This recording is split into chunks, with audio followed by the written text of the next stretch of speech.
जय हिंद दोस्तों। आप सबका आज की एडिटोरियल डिस्कशन एंड एनालिसिस के वीडियो में बहुत बहुत स्वागत है। दोस्तों आज है 17 अगस्त और आज दोस्तों हम तीन रेलेवेंट एडिटोरियल्स को डिस्कस करेंगे। दोस्तों तीनों ही जो आर्टिकल्स हैं वो हिंदू में से रहेंगे। आज अच्छे आर्टिकल्स आए हैं। पहला आर्टिकल जो हम डिस्कस करेंगे वो बात करता है सस्टेनेबल डेवलपमेंट की, इकोनॉमी की और इकोलॉजी की। तो GS3 का कंपोनेंट है। तो जो खाई है between environmental degradation and your economic growth वो बढ़ती ही जा रही है। ये और ज्यादा डिवाइड जो है बढ़ता जा रहा है। तो इसको चेक करना बहुत जरूरी है, खास करके आज जब हम आने वाले 25 सालों में 100th एनिवर्सरी के टुवर्ड्स मूव कर रहे हैं, इंडिपेंडेंस के टुवर्ड्स मूव कर रहे हैं ऑफ 100 years ऑफ इंडिपेंडेंस। उसके बाद दोस्तों हम बात करेंगे एक आर्टिकल जो साइंस एंड टेक्नोलॉजी से रिलेटेड है। यहाँ पे बात करी जा रही है high points in science and technology. और दोस्तों अंत में एक आर्टिकल हम डिस्कस करेंगे जो कि एनवायरमेंट से रिलेटेड है। यहाँ पे हम बात करेंगे अंडरस्टैंडिंग इथेनॉल ब्लेंडिंग। ये पहले भी हम डिस्कस कर चुके हैं। इथेनॉल ब्लेंडिंग जो है आज के, अगर आप हिंदू का न्यूज़पेपर फॉलो करते हैं वहाँ पे टेक्स्ट कंटेक्स्ट का जो पेज है यानी कि जो हिंदू एक्सप्लेन्स है उसमें ही आया था। तो इसको हम डिस्कस करेंगे और क्वेश्चन ऑफ द डे जो है आपको एंड ऑफ द वीडियो देखने को मिलेगा। Now just a quick information, तो ये जो क्वेश्चन ऑफ द डे रहता है ये आपने पोस्ट करना होता है हमारे इस टेलीग्राम ग्रुप में by the name of editorials with means answer writing. Now to get access to this channel, what do you have to do? To get access to this telegram channel, please check the description box. You will click on this link and you will get access to our telegram channel, a free of cost initiative जहां पे आप अपने best answers को तो post करते हैं लेकिन साथ के साथ आपको फ्री ऑफ कॉस्ट एक मॉडल आंसर भी हमारी टीम के द्वारा प्रोवाइडेड रहता है। दोस्तों कल का जो मॉडल आंसर है और जो आज वाले क्वेश्चन का मॉडल आंसर है वो हम आपको कल यानी कि 18 अगस्त को शाम को पिन करेंगे, ठीक है। बाकी दोस्तों अगर आप ये लिंक क्लिक करने के बाद अगर आपको टेलीग्राम चैनल का एक्सेस नहीं मिलता तो आपने क्या करना है, आपने हमारे इस नंबर पे टेलीग्राम की ऐप से मैसेज करना है। नंबर क्या है पढ़ लीजिए, 6280133177। मैं फिर से दोहराता हूं 6280133177। Now as far as the best answer is concern, जो कल हमने जेंडर जस्टिस का क्वेश्चन पुट फॉरवर्ड किया था तो अवनी का आंसर बहुत अच्छा है। Avni Tiwari ji, very well done. देखिए आंसर इन्होंने इतना अच्छा लिखा है कि अब ये आंसर जिस तरीके से आपने लिखा है ये सस्टेनेबल तरीका है, यानी कि आप इस तरह की जो लैंग्वेज है, इस तरह का जो कंटेंट है, इस तरह की जो हैंडराइटिंग है आप इजीली 7 to 8 या 9 मिनट्स में भी कर सकते हैं, ठीक है। कोई बहुत बड़े बड़े वर्ड्स नहीं यूज करे हैं। सबसे इंपॉर्टेंट बात है कि जो मेन बातें हैं उन्होंने इस तरीके से हाईलाइट करी हैं कि वो सामने विजिबली दिख रही हैं। अब बात मैं वही बार बार करता रहता हूँ कि कंटेंट हम सबके पास होता है। 4 बातें वुमेन एम्पावरमेंट के लिए या एनवायरमेंटल ग्रोथ के लिए, एनवायरमेंटल डिग्रेडेशन के लिए, वो 4 बातें हम सबको पता होती है, बहुत बेसिक बातें हैं, हम स्कूल टाइम से बातें पढ़ते आते हैं। लेकिन एक कला होती है कि हम कैसे अपने कंटेंट को प्रेजेंट कर रहे हैं। अगर हम अपने कंटेंट को अच्छे तरीके से प्रेजेंट कर रहे हैं कि जो कीवर्ड्स हैं वो एग्जामिनर को दिख रहे हैं साफ साफ, तो आपका आंसर काफ़ी अच्छा माना जाता है। तो यहाँ पे अगर इस आंसर की बात करें, इन्होंने जो यहाँ पे चार्ट सा बनाया है, एक तरह से फ्लो चार्ट बनाया है कि यहाँ पे जो करंट सिचुएशन है, अगर हम औरतों की बात करें, चाहे वो सेक्सुअल अब्यूज़ है, sexual harassment at work place की बात हो, ठीक है, चाहे वो हाई ड्रॉप आउट रेट है, या अगर हम बात करें पॉलिटिकल डिसएम्पावरमेंट की, फाइनेंशियल डिसएम्पावरमेंट की, अनइक्वल अपॉर्चुनिटी, एटसेट्रा एटसेट्रा, हम ग्लोबल जेंडर गैप रिपोर्ट की यहाँ पे बात जैसे करते हैं। उसके बाद अगर हम अपनी सभ्यता में झांक के देखें, सिविलाइजेशन, अगर हम अपनी जर्नी की बात करें तो चाहे हम IVC यानी कि इंडस वैली सिविलाइजेशन की बात करें जहाँ पे वर्शिप ऑफ मदर गॉडेस करा जाता था, या चाहे हम ऋग वैदिक पीरियड की बात करें, या फिर चाहे महाभारत है, द्रौपदी जी की बात करें, सीता माता की बात करें रामायण में, ठीक है, या कंसेप्ट ऑफ त्रिदेवी की बात करें, है ना। तो ये सब चीज़ें हमने एडिटोरियल में भी पढ़ी थी। इससे हम अपनी जो सिग्निफिकेंस है, जो हमारी जो सभ्यता की सिग्निफिकेंस है, उससे हम औरतों की पोजीशन को रिफ्लेक्ट कर सकते हैं। और साथ के साथ यहाँ पे बात करेगी कि क्या मेजर्स लेने चाहिए, कि कैसे हम रीडिस्कवर कर सकते हैं और री इन्वेंट कर सकते हैं इन एस्पेक्ट्स को। और इसके लिए यहाँ पे अवनी जी ने बहुत अच्छी स्कीम्स का नाम लिखा है। अब देखिए, अब हम एक इतना यहाँ पे हमको ये कोई नहीं कह रहा कि स्किल इंडिया के बारे हम बहुत डिटेल में लेके आए, या बेटी बचाओ बेटी पढ़ाओ योजना के बारे में बहुत डिटेल में लेके आए। यदि आपने स्कीम का नाम भी लिखा हुआ है, एक आधी लाइन के साथ आपने चीज़ मेंशन करी है, तो काम बन जाता है हमारा। कंक्लूजन में एक बात अपनी आप ऐड कर सकते हैं, वो इस कंटेक्स्ट में मैं कह रहा हूँ, आंसर तो ठीक है आपका, लेकिन एक आधी लाइन कंक्लूजन में आप और भी ऐड कर सकते हैं कि जो विजन है प्रधानमंत्री जी का, जो कि अभी परसों 15 अगस्त के जो फंक्शन पे जो 5 प्रण लिए गए थे, जिसमें से एक प्रण था कि कैसे हम इंश्योर कर सकते हैं कि औरतों के लिए जो सोसाइटी है वो सेफ हो सके। जो स्त्री शक्ति की बात वन ऑफ द प्रणस में करी गई थी, वन ऑफ द शपथ्स में करी गई थी, वो आप बात भी यहाँ पे कंक्लूजन में कोट कर सकते हैं। राइट, वेरी वेल डन आपने वंस अगेन। नाउ शुरू करेंगे अपनी आज की डिस्कशन। तो stepping back from an ecological Abish, ये लिखा है आशीष कोठारी जी ने, राइट। ये देखिए काफ़ी अच्छे इनके आर्टिकल्स रहते हैं, काफ़ी अच्छा ये लिखते हैं। थोड़ी सी यहाँ पे इन्होंने जो बात लिखी है थोड़ी सी आपको लगेगी कि लेफ्टिस्ट विचारधारा से थोड़ी रिफ्लेक्ट करती है, बट नेवरदलेस हमने सबके व्यूज पढ़ने हैं, चाहे वो लेफ्टिस्ट हो, चाहे वो राइटिस्ट हो, चाहे वो न्यूज़पेपर की आइडियोलॉजी जो मर्जी हो, हमने अपने व्यूज पढ़ने हैं, बिकॉज हमने एक बैलेंस्ड अप्रोच के साथ अपने आंसर्स लिखने हैं। वहां पे हमने आंसर क्रांतिकारी बन के नहीं लिखने हैं, ना ही वहां पे हमने प्रो कार्ल मार्क्स या एंटी कार्ल मार्क्स बन के हमने मेंस में आंसर लिखने हैं। हमने एक यूपीएससी एस्पिरेंट की तरह एक जनरलिस्ट अप्रोच में आंसर्स लिखने हैं, ठीक है। तो दुनिया अंडर स्ट्रेस, अब ठीक है, अब हम बात करते हैं, हम चलो 76 इंडिपेंडेंस डे, 75 ईयर्स हमारी आज़ादी के हो चुके हैं, आगे 25 साल में हम अपने 100 इंडिपेंडेंस डे की भी बात करते हैं, लेकिन जहां तक वातावरण की बात आती है वहां पे हम कहां पे स्टैंड करते हैं। तो लगभग 48 करोड़ लोग जो हैं, ठीक है, they are facing the world's most extreme air pollution level. दिन ब दिन न्यूज़ आती रहती है कि भाई दिल्ली में पोल्यूशन लेवल्स कितने हाई हैं। जितनी भी इंडिया में बहुत बड़ी बड़ी महानगरियां हैं, या बहुत बड़ी महानगरियां ना भी हो, अक्सर वहां पे जो एयर पोल्यूशन की बात करें, प्रदूषण लेवल्स की बात करें, वहां पे बहुत ज़्यादा हाई माने जाते हैं, ठीक है। तो यहाँ पे हमारा नाम सबसे टॉप में आता है अनफॉर्चुनेटली। नीति आयोग की बात माने तो 60 करोड़ लोग से जो ज़्यादा हैं वो वाटर स्ट्रेस में रह रहे हैं। बार बार हम डिस्कस करते रहते हैं कि 2030 तक लोगों की आबादी बढ़ेगी। ऑलरेडी इस साल ये बात भी आई है यूएन पॉपुलेशन रिपोर्ट में कि जो हमारी आबादी है चाइना को ओवरटेक करने वाली है। जहाँ पे हमारी आबादी बढ़ रही है वहाँ पे डेफिनेटली पानी पीने के लिए, खाना खाने के लिए लोग भी बढ़ रहे हैं, लेकिन उतनी सप्लाई लोगों को नहीं मिलने वाली आने वाले टाइम में, ठीक है। जो पर कैपिटा कंजम्पशन है पानी की, जो अगर हम सप्लाई की बात करें, वो बहुत कम होने वाला है। और जो पानी पीने को भी है तो 70% ऑफ द पानी जो है वो कंटामिनेटेड है, ठीक है। वाटर बॉर्न डिजीजेस खास करके अभी ये बरसातों के सीजन में कितनी ऐसी बीमारियां लगती रहती हैं। अब हमारी जो पोजीशन है वो बहुत पीछे है, 120th अमंग्स 122 कंट्रीज, अगर वाटर क्वालिटी इंडेक्स की बात करें। इसरो ये कहता है कि जो लैंड डिग्रेडेशन और डेजर्टिफिकेशन है ना, इनएफिशिएंट यूटिलाइजेशन ऑफ लैंड्स की बात करें, अब चलो हमने मॉल्स बनाने हैं, हमने कमर्शियलाइजेशन बढ़ाना है, अर्बनाइजेशन बढ़ाना है, तो जंगल काट के ही वो बनेंगे। लेकिन अब ये जो ट्रेंड है, अब डेफिनेटली यहाँ पे हम सस्टेनेबल डेवलपमेंट को नहीं मद्देनजर रख रहे हैं। तो जो लैंड डिग्रेडेशन और डेजर्टिफिकेशन है ना, पेड़ पौधे काटना, इसके चलते क्या हो रहा है, this is taking place over 30% of our land. और जो लैंड प्रोडक्टिविटी है, चाहे वो एग्रीकल्चर प्रोडक्टिविटी है, वो आज भी एक बहुत बड़ा चैलेंज है। इवन दो इतने साल 60 साल हो चुके हैं ग्रीन रेवोल्यूशन को, वो आज भी बहुत बड़ा चैलेंज है। और अगर लैंड प्रोडक्टिविटी की भी बात करें, किस तरीके से हम अपने लैंड को यूटिलाइज कर रहे हैं, तो दैट इज 1/4 और 1/5, यानी कि 25 to 20% of what could have been अगर उसको एफिशिएंटली यूटिलाइज करते। तो कॉर्पोरेट एक्सेस की यहाँ पे बात करी जा रही है। अब ये तो हम बहुत बार डिस्कस कर चुके हैं, ये बात बहुत बार हम पहले भी कर चुके हैं कि जीडीपी ज़्यादा होने से लोगों की जो वेलबींग है, ह्यूमन वेलबींग है, क्वालिटी ऑफ लाइफ है, वो रिफ्लेक्ट नहीं होती है, ठीक है। तो ये जो अप्रोच है, ये अप्रोच वातावरण को ज़्यादा रिगार्ड नहीं देती है। जहाँ पे हाई जीडीपी ग्रोथ के लिए रेस लगी हुई है, तो लेकिन वहाँ पे वातावरण का क्या, नेचुरल रिसोर्सेज को एक्सप्लॉइट करो, है ना, ज़्यादा डिफॉरेस्टेशन करो। अब डिस्पाइट हम इतनी बातें करते रहते हैं एसडीजीज के बारे, है ना, अब अगर हम इंडिया की बात करें तो हम बहुत रिस्पॉन्सिबल हैं, ठीक है। बेशक हमारे पास इतने पैसे नहीं है, बेशक देखिए अब क्लाइमेट चेंज मिटिगेशन के लिए अगर हमने बजट में सिर्फ 30 या 40 करोड़ का ही एलोकेशन किया है, बेशक हमारे पास पैसे इतने नहीं है कि अभी हम वहाँ पे एलोकेट कर सके। हमारी नीड्स और भी हैं, हमने अपनी डिफेंस नीड्स को देखना है, डिफेंस प्रायोरिटीज़ को देखना है, फूड सिक्योरिटी प्रोग्राम्स हैं, सोशल सिक्योरिटी प्रोग्राम्स हैं, बहुत कुछ है, क्योंकि पैसे कम हैं और खर्चे बहुत ज़्यादा हैं। बट डिस्पाइट द फैक्ट हम अपनी जिम्मेदारी जो है बहुत अच्छे तरीके से निभा रहे हैं। लेकिन बहुत सारी बात करी जाती है सस्टेनेबल डेवलपमेंट गोल्स की। आर्टिकल में आशीष कोठारी जी कह रहे हैं जो नेचुरल एलिमेंट्स हैं without which we all would be dead, तो चाहे वो हवा है, चाहे वो पानी है, चाहे वो जमीन है, चाहे वो जंगल है, ठीक है, इसको कब तक हम और इग्नोर कर सकते हैं at the cost of making the industrialist, making the उद्योगपतिज वेरी रिच। तो यहाँ पे एक सवाल खड़ा उठता है कि जो सरकार जो है, अब देखिए टिपिकल एक लेफ्टिस्ट यहाँ पे स्टैंड आ जाता है। तो मैं यहाँ पे किसी को क्रिटिसाइज नहीं कर रहा हूँ कि वो लेफ्टिस्ट है कि वो राइटिस्ट है। मेरा काम है आपके साथ ओपिनियन शेयर करना, मेरा काम है एक जर्नलिस्ट तरीके के साथ आपके साथ जो बातें लिखी गई है वो डिस्कस करना, ठीक है। लेकिन यहाँ पे अब ये बात कही गई कि सरकार जो है, क्या वो एनवायरमेंट को डिसमेंटल कर रहे हैं, ठीक है, क्या वो सोशल सिक्योरिटी पॉलिसीज को डिसमेंटल कर रहे हैं, क्या सरकार को ट्राइबल कम्युनिटीज का, वल्नरेबल कम्युनिटीज का कतई भी ख्याल नहीं है, बस किस तरीके से कॉर्पोरेट्स को ज्यादा जमीन मिल सके, किस तरीके से माइनिंग ज्यादा हो सके, किस तरीके से मुनाफा कॉर्पोरेट कंपनीज का ज्यादा हो सके, क्या यही सिर्फ सरकार का एजेंडा है? ये बात का एक क्वेश्चन मार्क यहां पे आशीष कोठारी जी रखते हैं। क्यों? क्योंकि वो ये कहते हैं कि चाहे रिसेंटली भी जो अमेंडमेंट्स करी गई थी फॉरेस्ट और एनवायरमेंटल लॉज में, या जो एनवायरमेंटल इंपैक्ट असेसमेंट की जो नोटिफिकेशन करी गई थी, जहां पे बहुत जल्दबाजी से ये लॉज बदले गए थे, जहां पे पब्लिक डोमेन में इस चीज को नहीं रखा गया था, पब्लिक पार्टिसिपेशन को यहां पे इंकरेज नहीं करा गया था, बहुत कम विंडो दी थी, बहुत कम टाइम दिया था कि पब्लिक अपने कमेंट्स यहां पे कर सके इन प्रस्तावों के प्रति। तो क्या सरकार बहुत जल्दबाजी में है कि बस एनवायरमेंटल लॉज जो है वो कहीं अड़चन ना बने कॉर्पोरेट्स के लिए, प्रॉफिट के लिए? ये बात यहां पे वो करते हैं। तो थोड़ा हम यहाँ पे रुकते हैं और सोचते हैं।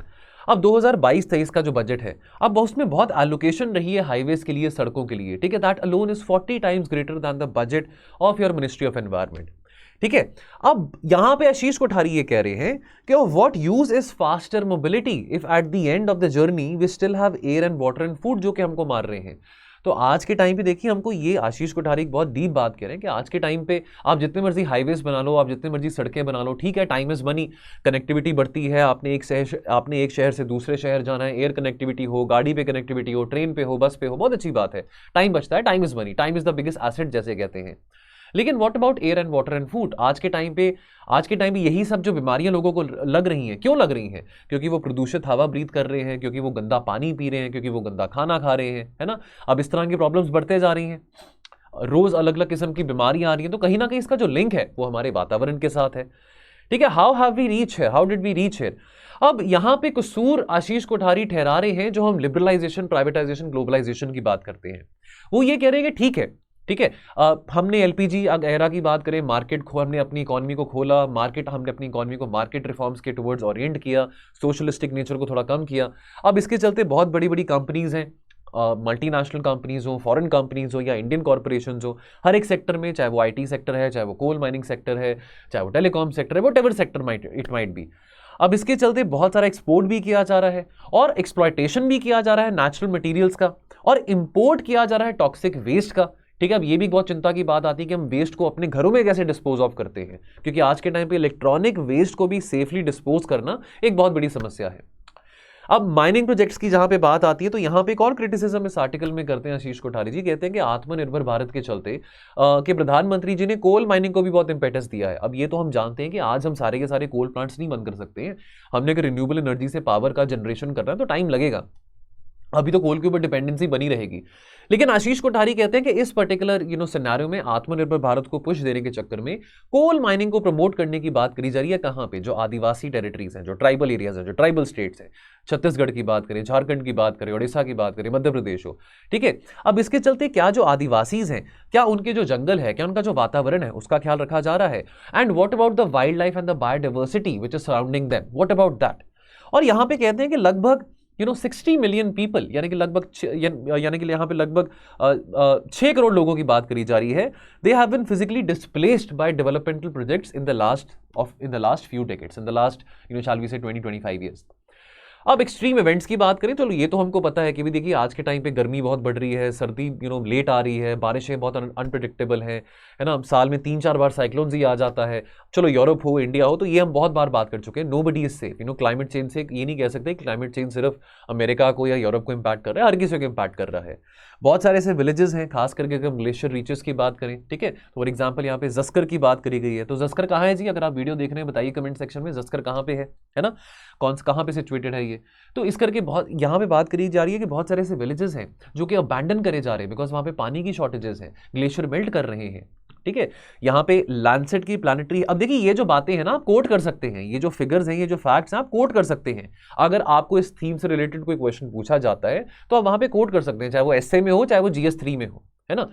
अब लैंडसेट प्लानिटरी हेल्थ जर्नल ये कहता है कि एक्सट्रीम टेम्परेचर जो है, हीट वेव्स की बात करें, गर्मी बहुत ज्यादा बढ़ रही है, अभी भी देखिए कितनी गर्मी है, कितनी ह्यूमिडिटी है ना। अब इसके चलते भारत में ही के लगभग 7.5 लाख से ज्यादा मौतें हो रही हैं, और इसमें से जो मेजॉरिटी लोग कौन है जिनकी मौत हो रही है? वो लोग जो हमारी तरह एसी में बैठे हैं, आपके और मेरी तरह जो एसी में बैठे नहीं, जो लोग बाहर मजदूरी कर रहे हैं, जो लोग बाहर फार्म्स में काम कर रहे हैं, जो दिहाड़ी कमा रहे हैं, ठीक है, गरीब लोग जो हैं वो मारे जा रहे हैं। एलिफेंट इन द रूम, यानी कि यहाँ पे कमरे में कोई हाथी नहीं आया। Elephant in the room means कि जो सबसे बड़ा चैलेंज है जिसको एड्रेस करना है, उसकी बात यहाँ पे करी जा रही है। अब यहाँ पे ये बात करी जा रही है कि जो इकोलॉजिकल सेंसिटिबिलिटी है, इकोलॉजिकल जो सस्टेनेबिलिटी है, हम सस्टेनेबल ग्रोथ चाहते हैं, हम इकोनॉमिक ग्रोथ भी चाहते हैं। एट द सेम टाइम क्या ये बात, ये बैलेंस, ये संतुलन बनाए रखना, क्या ये मुमकिन है कि जहां पे हम इकोलॉजिकल सस्टेनेबिलिटी भी चाह रहे हैं और साथ के साथ हम रोजगार अपॉर्चुनिटीज भी क्रिएट करना चाह रहे हैं बहुत सारे लोगों के लिए, खास करके बहुत सारे गरीबों के लिए। अब यहां पे आशीष कोठारी कहते हैं कि जी हां हम कर सकते हैं, बिकॉज ऐसे बहुत सारे इनिशिएटिव्स हैं अक्रॉस द कंट्री जिसके चलते ये कर दिखाया लोगों ने, साधारण लोगों ने। कैसे? जैसे कि 5000 दलित औरतें हैं ठीक है, from the Deccan development society. उन्होंने इस बात को बहुत सब्सटेंशियली डेमोन्स्ट्रेट करा। उन्होंने ये दिखाया कि कैसे जो खेती बाड़ी है ऑर्गेनिक फार्मिंग के चलते, रेन फेड फार्मिंग के चलते, यानी कि ज्यादा वाटर इंटेंसिव एग्रीकल्चर प्रैक्टिसेस ना फॉलो करते हुए, और जो ट्रेडिशनल सीड डाइवर्सिटी प्रैक्टिसेस हैं उसको कैसे फॉलो करते हैं, इन सबको फॉलो करते कैसे फूड सिक्योरिटी प्रोवाइड की जा सकती है।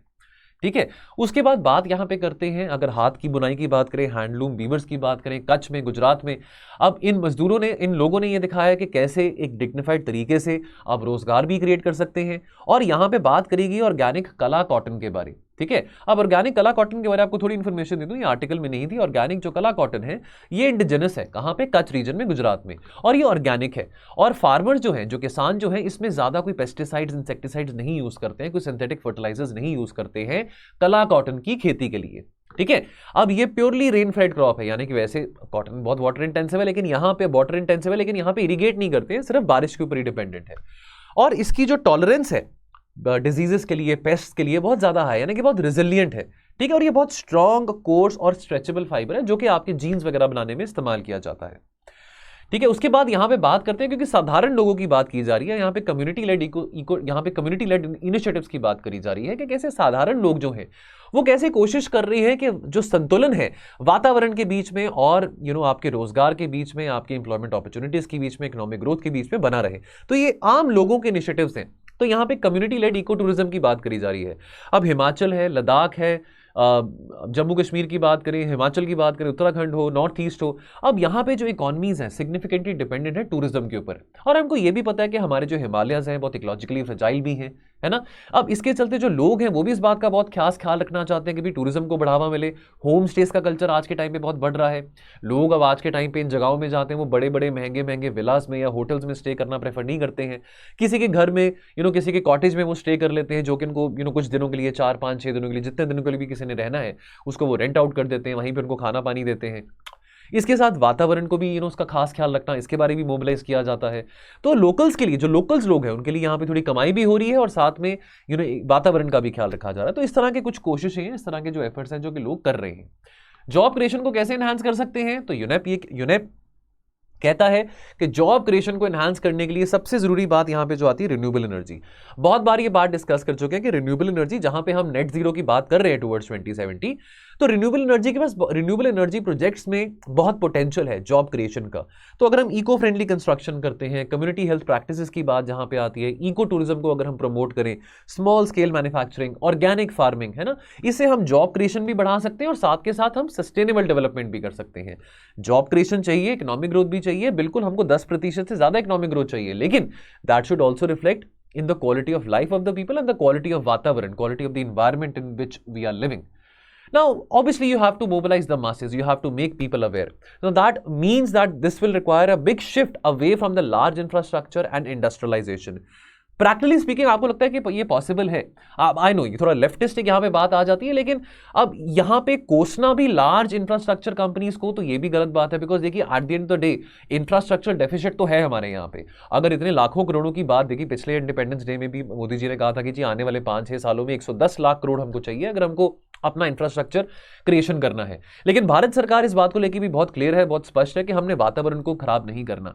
तो अब ये चलो इनके व्यूज है, लेकिन कंप्लीटली भी ऐसा नहीं किया जा सकता कि हम बड़े बड़े कॉर्पोरेशंस को रिप्लेस कर दें। आइडिया अच्छा है कि अगर हम मेगा कॉर्पोरेशंस को रिप्लेस करते हैं प्रोड्यूसर कोऑपरेटिव्स के साथ, ठीक है, जहां पे अब ये बात बिल्कुल सही है कि जहां पे कम्युनिटी राइट्स को सिग्निफिकेंस, महत्व दिया जा सकता है ओवर द कॉमन्स क्या है, आपके जंगल है, आदिवासियों की बात करें, उनके जो जंगल है, उनकी जो जमीन है, उनका जो पानी है, ठीक है, अब उनका जो राइट बनता है, जो लेजिटिमेट राइट उनका बनता है ट्राइबल फॉरेस्ट प्रोड्यूस पे, तो उसके ऊपर जो डिसीजन मेकिंग पावर है वो ग्राम सभा के पास होनी चाहिए, ट्राइबल कम्युनिटीज के लोगों के पास होनी चाहिए, ठीक है, या जहां पे ट्राइबल नहीं भी रहते हैं, अगर वहां पे नॉन ट्राइबल पॉपुलेशन भी है, व्हाटएवर इट इज, लेकिन डिसीजन मेकिंग पावर जो है, भाई लैंड क्लियरेंस करना है, क्या करना है, कैसे करना है, उसके लिए ग्राम सभा को भी पावर देना बहुत ज्यादा जरूरी है, जो कि हमारे कानूनों में तो है। ऐसी बात नहीं कि हमारे यहाँ पे कानून नहीं है जो कि ग्राम सभा को या ट्राइबल लोगों को ये पावर नहीं देते हैं, लेकिन वो कानून फॉलो नहीं किए जाते हैं, वो कानूनों को वायलेट किया जाता है under the garb of promoting development, ठीक है। तो इस करके यहां पे ह्यूमन राइट्स की बात आती है, यहां पे राइट्स ऑफ नेचर की बात आती है, सोशल जस्टिस की बात आती है। अंत में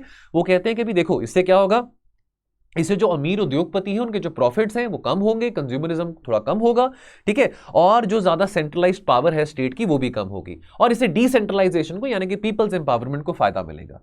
तो ये सब बातें यहाँ पे करी गई हैं। फिर हम डिस्कस करेंगे दोस्तों high points in science, technology and innovation. तो ये शेखर मांडे जी ने आर्टिकल लिखा है। शेखर मांडे जी कौन है? ये फॉर्मर डीजी हैं, डायरेक्टर जनरल है CSIR के, यानी कि council of scientific and industrial research.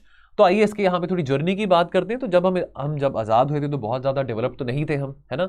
हमारे सोशो इकोनॉमिक पैरामीटर्स की बात करें तो बहुत कमज़ोर थे, ज़्यादा हमारे यहाँ पे स्किल्ड लोग नहीं थे, GDP हमारी ज़्यादा स्ट्रॉन्ग नहीं थी, फूड प्रोडक्शन के चैलेंजेस थे, है ना।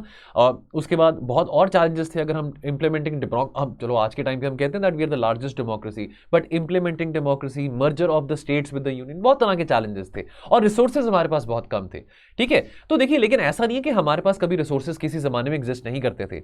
अब अंग्रेजों के राज के चलते बहुत सारे जो हमारे रिसोर्सेज थे दैट वाज ड्रेन, जो हम ड्रेन वेल्थ थ्योरी की हम बात करते हैं, the long period of the colonial rule that had robbed India of most of its wealth. We had wealth but that was robbed primarily because ये कहा जाता है कि हम साइंटिफिक डेवलपमेंट नहीं कर पा रहे थे, खास करके अगर हम मिडिवल एजेस की बात करते हैं, जो कि हमारे डार्क एजेस भी माने जाते हैं, कि साइंस में हमने ग्रोथ करना बहुत कम कर दिया था।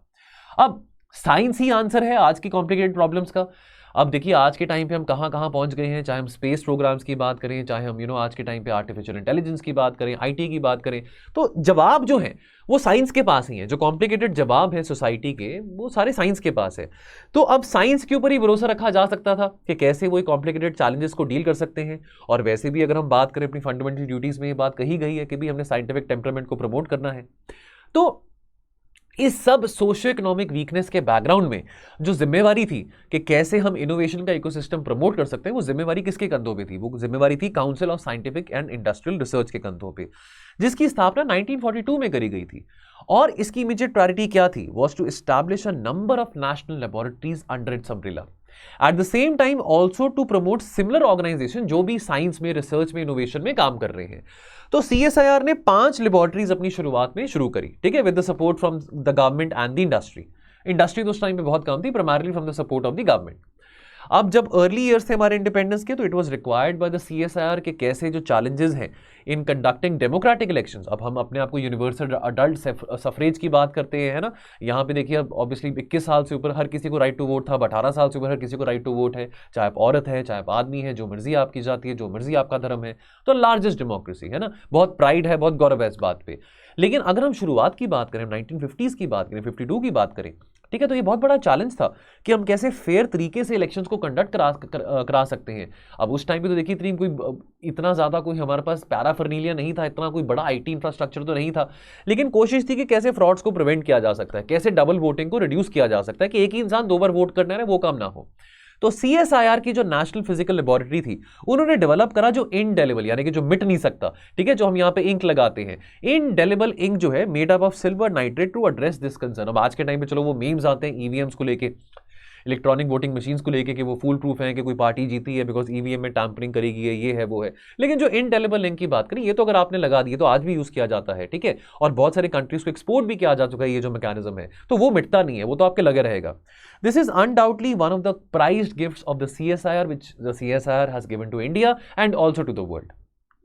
तो ये हम देख सकते हैं जो इनडेलिबल इंक थी which was used during the general elections of 1952, तो ये CSIR के द्वारा डेवलप करी गई थी, ठीक है। तो at the time of independence हमारे पास वेल एस्टैब्लिश इंडस्ट्रीज नहीं थी बहुत सारे सेक्टर्स में। अगर हम बात करें हमारे इनफॉर्मल सेक्टर की, तो वो हाईली इनफॉर्मल था, वो हाईली अनऑर्गेनाइज था। आज के टाइम पे तो इनफॉर्मल सेक्टर अनऑर्गेनाइज्ड है ही है, लेकिन उस समय में वो हाईली अनऑर्गेनाइज था।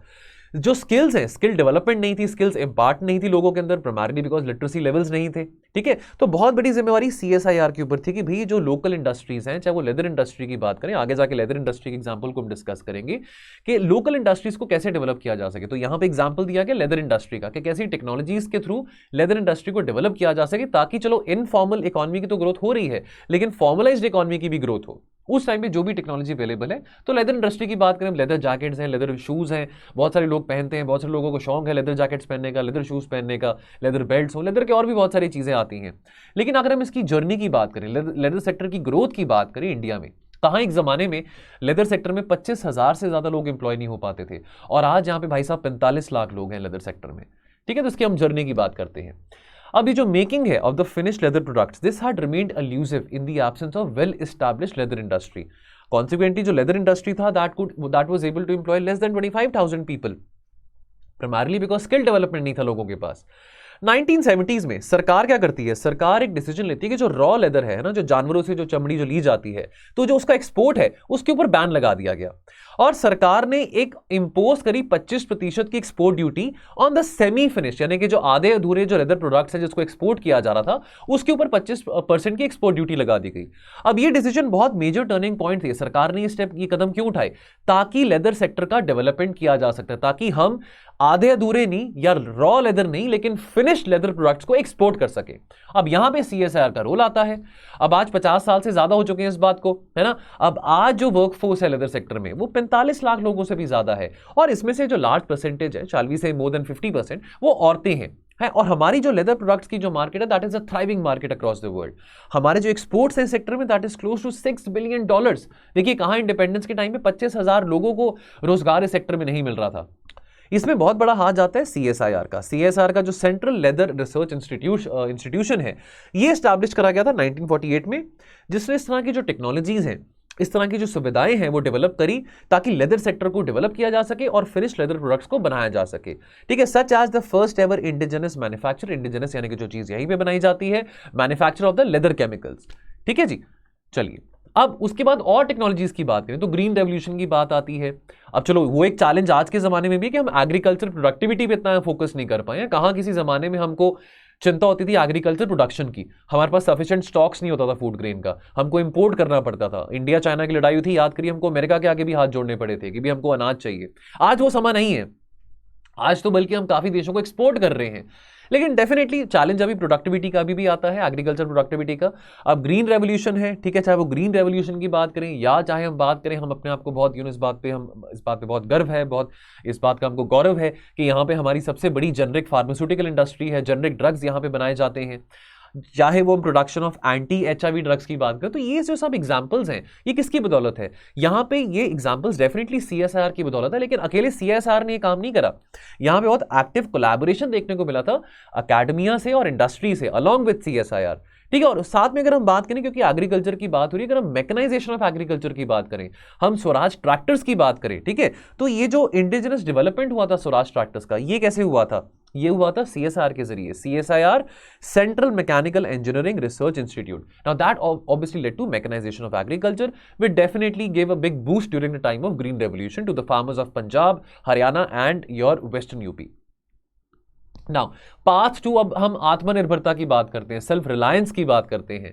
अब एक सिग्निफिकेंट इंपैक्ट जो है सीएसआर का वो कहां कहां पे हम देख रहे हैं? फूड एंड न्यूट्रिशन इंडस्ट्री में देख रहे हैं, एरोस्पेस सेक्टर है, हेल्थ एंड बायोटेक्नोलॉजी है, ठीक है, चाहे वो promoting crops for enhancing farmers income है ना। अगर यहाँ पे हम एरोमेटिक मिशन की बात करें तो 1950s में, अब फॉर एग्जाम्पल बच्चे जो हैं, बच्चे जो दूध पीते हैं, बच्चों के लिए दूध बहुत जरूरी है, ठीक है। अब बफलो मिल्क, अब उनका तो डाइजेस्टिव सिस्टम इतना भी वेल डेवलप नहीं होता बच्चों का कि वो बफलो मिल्क को डाइजेस्ट कर सके, ठीक है। तो अब ये सीएसआईआर की बदौलत था कि टेक्नोलॉजीज बनाई गई जिसके चलते बफलो मिल्क को कन्वर्ट करा गया पाउडर के फॉर्म में और उसको बाद में अमूल इंडस्ट्रीज के द्वारा कमर्शियलाइज किया गया, ठीक है। जो बेबी जो बच्चे जो पाउडर्ड मिल्क पीते हैं, तो ये इसमें भी बहुत बड़ा जो देन था सीएसआईआर का था।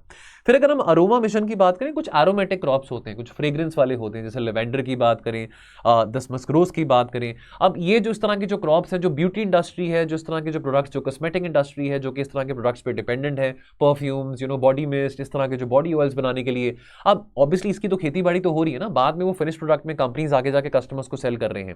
अब ये जो एरोमेटिक मिशन है इसमें भी सीएसआईआर बहुत इंपॉर्टेंट योगदान दे रहा है।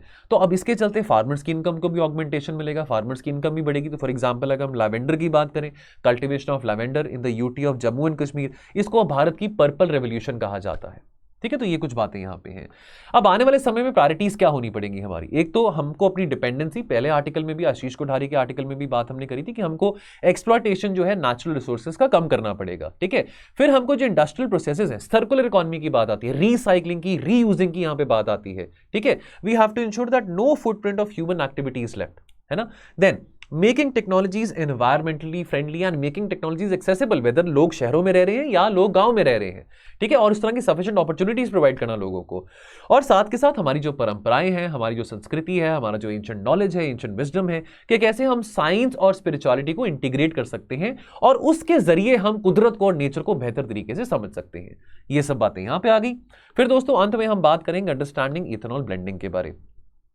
चलिए तो ये आज के हिंदू एक्सप्लेन्स में आया था। जो आपका टेक्स्ट और कंटेक्स्ट का पेज रहता है, ठीक है। तो अब व्हाट इज इथेनॉल ब्लेंडिंग? देखिए ब्लेंडिंग ऑफ इथेनॉल जो है with petrol to burn less fossil fuel, ठीक है, ये बहुत एक इको फ्रेंडली चीज मानी जाती है ना। अब इथेनॉल क्या है? एग्रीकल्चर बाय प्रोडक्ट है, तो इथेनॉल को बर्न करने से कार्बन डाइऑक्साइड इमिशन नहीं होते हैं, ठीक है, इथेनॉल कंप्लीटली कंबस्टेबल हो जाता है। अब इथेनॉल को ऑब्टेन कहां से करते हैं? This is obtain in the processing of sugar from sugar cane, ठीक है, या हम अब ये शुगर केन जो है फर्स्ट जनरेशन बायोफ्यूल आ जाता है, या अगर हम सेकंड जनरेशन बायोफ्यूल की बात करें, राइस हस्क है, मेज है, कौन है, एटसेट्रा एटसेट्रा।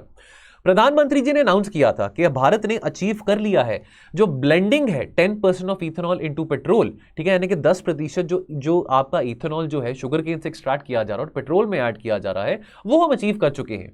और ये बात को बहुत ही गर्व से प्रधानमंत्री जी ने अभी रिसेंटली अपने इंडिपेंडेंस डे एड्रेस में कहा था, ठीक है। तो यहां पे हम देख सकते हैं दोस्तों, स्टार्च की बात करें ना, that might be from sugar cane, that might be from maize, that might be from corn. इसमें वाटर ऐड किया जाता है, ठीक है, वाटर ऐड करके एंजाइम्स के जरिए बाद में हम शुगर यहाँ पे शुगर प्रोड्यूस करते हैं, शुगर यहाँ पे ऑब्टेन करते हैं, शुगर में फिर हम फर्मेंटेशन करते हैं, यीस्ट डालते हैं और उसके जरिए यहाँ पे इथेनॉल प्रोड्यूस किया जाता है। तो यहाँ पे इस प्रोसेस को समझ सकते हैं आप, milling, liquefaction, then saccharification, then fermentation जो कि यीस्ट की प्रेजेंस में होता है, देन डिस्टिलेशन एंड डीनेचुरेशन, ठीक है। तो ये पूरा प्रोसेस है।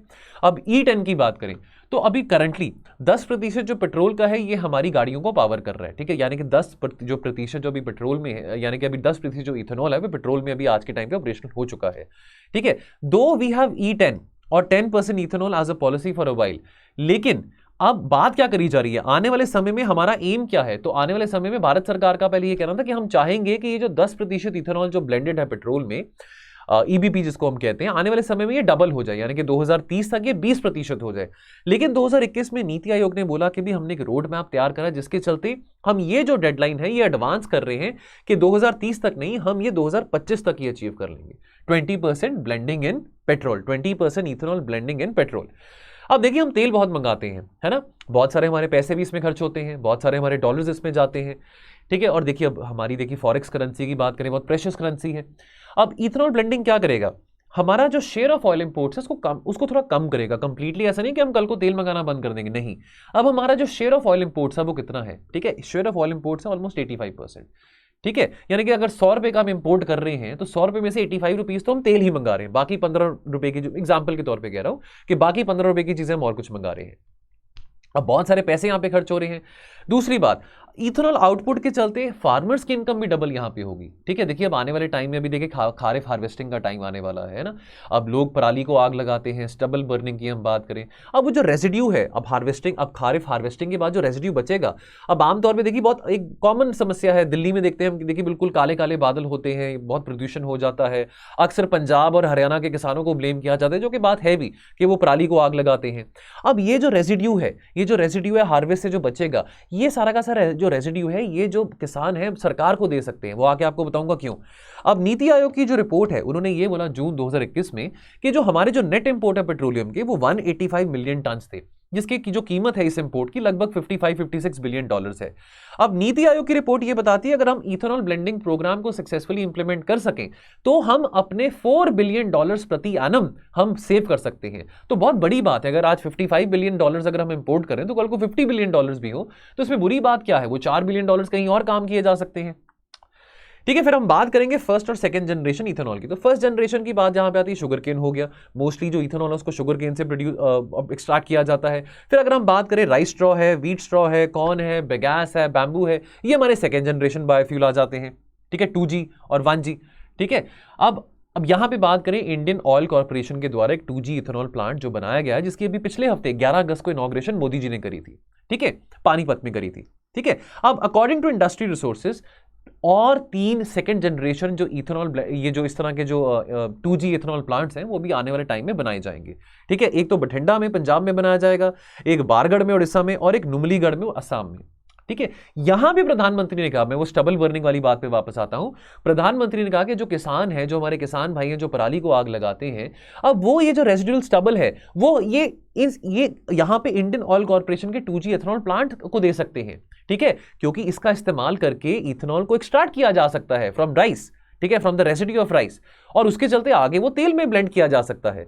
इसके चलते किसानों को भी फायदा, किसानों को इस बात के पैसे मिलेंगे और स्टबल बर्निंग भी कम होगा, तो विन विन सिचुएशन है। प्रदूषण भी नहीं होगा क्योंकि स्टबल बर्निंग के चलते बहुत सारा देखिए हवा की जो एयर क्वालिटी है वो बहुत खराब हो जाती है, ठीक है।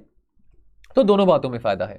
बाकी देशों की बात करें तो अमेरिका, चाइना, कनाडा, ब्राजील ये भी इथेनॉल ब्लेंडिंग प्रोग्राम्स को फॉलो कर रहे हैं, लेकिन as a developing country Brazil का जो रिकॉर्ड है वो बहुत उम्दा है, ठीक है। तो ब्राजील ने लेजिस्लेट किया था कि भी हम जो इथेनॉल कंटेंट है पेट्रोल में वो कितना रखेंगे, 18 से 27.5% के रेंज में, लेकिन finally that touch the 27% target in 2021। तो यहां पे अगर हमारे यहां पे पेट्रोल में 10% इथेनॉल ब्लेंडेड है तो ब्राजील में 27% इथेनॉल ब्लेंडेड है, ठीक है। तो सोचिएगा 10% अगर हम ब्लेंडिंग कर रहे हैं इथेनॉल में, इसके चलते हम साल के 4-5 बिलियन डॉलर्स बचा सकते हैं। तो सोचिए अगर इसको 20% कर देंगे तो आने वाले समय में अगर इसको और हम इंक्रीज करते रहेंगे तो कितना हम अपना जो पैसे हैं बचा सकते हैं। Now how will this impact the auto industry. अब ऑटो इंडस्ट्री का कहना है भी अब हम ट्रांजिशन से निकल रहे हैं, पैंडेमिक था, महामारी थी, हमारी सेल नहीं हो रही थी, ठीक है। ऑलरेडी आपने हमको बहुत जल्दबाजी में BS6 नॉर्म्स भी इंप्लीमेंट करने को बोले। अब at the time of NITI Aayog report in June in 2021 industry ने कहा था कि भी हम कमिट करेंगे, जो सरकार ने जो मैंडेट दिया है कि सारी की सारी जो व्हीकल्स हैं वो E20 यानी कि 20% जो है इथेनॉल ब्लेंडिंग हो पेट्रोल में, आप 2025 का टाइम दे रहे हैं, हम 2023 तक ही कर लेंगे। यानी कि जो भी ऐसे पेट्रोल पॉइंट्स हैं, प्लास्टिक्स हैं, रबर्स हैं, स्टील है, जो बाकी कंपोनेंट्स हैं गाड़ियों में, उनको कंप्लाइंट करना पड़ेगा ताकि वो इतना स्टोर कर सके, 20% इथेनॉल को स्टोर कर सके, ठीक है। अब ऑटो इंडस्ट्री कह रही है भाई हम कमिटेड है कि हम E20 इंजन कंप्लाइंट बन जाएंगे completely by 2025, E20 material compliant बनेंगे बाय 2023, बेग योर पार्डन, और E20 इंजन कंप्लाइंट बनेंगे बाय 2025। यानी कि इंजन के अंदर भी जो मैनिपुलेशन करना जाएगा, इंजन के अंदर भी जो ट्वीकिंग रिक्वायर्ड रहेगी, सो एज के पेट्रोल को प्रोसेस करके उसमें जो 20% इथेनॉल है वो ब्लेंड किया जा सके और गाड़ी चल सके, तो वो सारा काम भी 2025 तक हो जाएगा। नाउ अब जो ऑटोमोबाइल इंडस्ट्री के जो लोग हैं वो कहते हैं कि ज्यादा बेहतर तरीका है कि रादर दैन कि आप एकदम से बोलेंगे आज रातों रात हम इलेक्ट्रिक मोबिलिटी के टुवर्ड्स मूव करें या हाइड्रोजन पावर के टुवर्ड्स मूव करें या CNG को यूज करें, ये ज्यादा कॉस्ट एफिशिएंट तरीका है, ठीक है। इसमें ज्यादा इन्वेस्टमेंट रिक्वायर्ड नहीं है फॉर द मैन्युफैक्चरर्स, और automobile industry is obviously bound to make some massive changes ताकि वो कंप्लाई कर सके इंडिया की जो प्रॉमिस है वो the net zero emissions by 2070। अब ऑब्जेक्शंस क्या यहां पे आते हैं, तो इथेनॉल देखिए कंप्लीटली बर्न करता है तो कार्बन डाइऑक्साइड यहां पे बहुत कम इमिट किया जाता है, ठीक है। अब जो लेफ्ट ओवर रेजिड्यू है राइस हार्वेस्ट के बाद वो भी यहां पे काम आया जा सकता है, उसके चलते भी इथेनॉल को हम एक्सट्रैक्ट कर सकते हैं, तो चलो अच्छी बात है।